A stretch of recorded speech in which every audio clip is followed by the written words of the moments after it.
जब Cinderella crystal शू उठाने ही वाली थी, तभी राजकुमार वहां पहुंच गया। समय कम था, इसलिए सिंड्रेला को जल्दी से घोड़ा गाड़ी में बैठकर भागना पड़ा। लेकिन राजकुमार पहले ही उस लड़की के प्यार में पड़ चुका था। अगले दिन उसने पूरे राज्य में ऐलान करवा दिया, वो लड़की को खोजेगा जो उस क्रिस्टल शू में फिट हो सके। पूरा राज्य पंक्ति में लग गया। हर महिला शू पहनने की कोशिश करने लगी ताकि वो राजकुमार से शादी कर सके। उन्होंने अपने पैरों को जबरदस्ती फिट करने की कोशिश की, तेल लगाया, यहाँ तक कि बूढ़ी औरतें भी आईं, बच्चों की माएं तक कोशिश करने लगीं। लेकिन कोई भी उस शू में फिट नहीं हो सका, क्योंकि वह शू सिर्फ सिंड्रेला के लिए था। उसे सौतेली माँ ने कमरे में बंद कर रखा था। पहले उसका नाम सिंड्रेला नहीं था, उसका एक अच्छा परिवार था, प्यारे माता पिता थे। लेकिन फिर उसकी माँ बीमार पड़ी और मरने से पहले उसे समझाया, हमेशा दयालु और बहादुर रहना।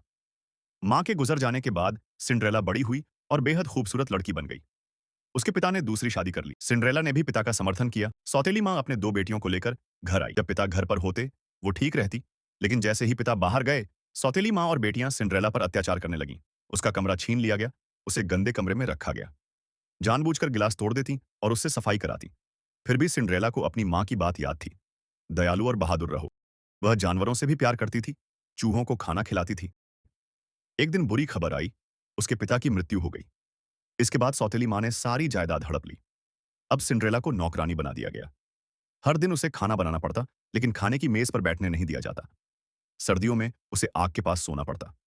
सौतेली माँ और उसकी बेटियों ने उसे ताना देना शुरू कर दिया। सिंड्रेला का नाम भी उन्हें ने दिया। दुखी होकर एक दिन सिंड्रेला जंगल की ओर चली गई। वहां उसे एक युवक मिला, जो असल में राजकुमार था। दोनों ने बातें की और हंसे। राजकुमार उसकी सुंदरता पर मोहित हो गया, लेकिन सिंड्रेला को नहीं पता था कि वह राजकुमार है। राजा चाहता था कि उसका बेटा किसी और राज्य की राजकुमारी से शादी करे, लेकिन राजकुमार अपनी पसंद की लड़की से शादी करना चाहता था। इसलिए उन्होंने एक बॉल का आयोजन किया, जहां सभी लड़कियों को आमंत्रित किया गया। राजकुमार उसी बॉल में अपना जीवन साथी चुनेगा। सौतेली माँ ने अपनी बेटियों को तैयार किया। सिंड्रेला ने भी अपनी माँ की पुरानी ड्रेस पहन ली। वह सिर्फ उस युवक से मिलने जाना चाहती थी, लेकिन सौतेली माँ ने उसे जाने नहीं दिया। तभी एक परी गॉडमदर आई। उसने जादू से सब कुछ बदल दिया। कद्दू बना बग्घी, चूहे बने घोड़े, टूटे हुए जूते बन गए क्रिस्टल शू। लेकिन चेतावनी दी, मध्य रात्रि से पहले लौट आना, वरना सब कुछ खत्म हो जाएगा। सिंड्रेला बॉल में गई।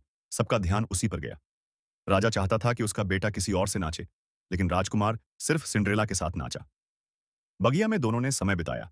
तभी घड़ी ने 12 बजाए। सिंड्रेला दौड़ी और एक क्रिस्टल शू वहीं गिर गया। राजकुमार उसे उठा लेता है।